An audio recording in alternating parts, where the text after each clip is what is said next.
মথি 17 অধ্যায় 10 থেকে 13 পদ।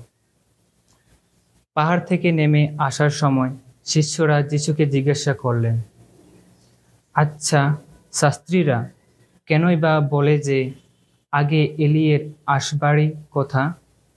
যিশু উত্তর দিলেন, সবকিছু নতুন করে দাঁড় করিয়ে দেবার জন্য এলিয়ের সেই আসবার কথাটা ঠিকই বই কি?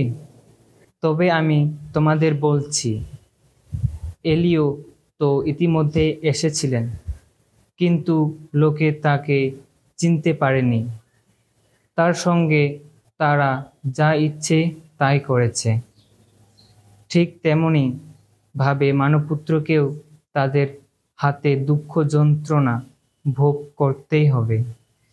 শিষ্যরা তখন বুঝতে পারলেন যে যিশু দীক্ষাগুরু যোহনের সম্বন্ধে এই কথাটা বলেছেন।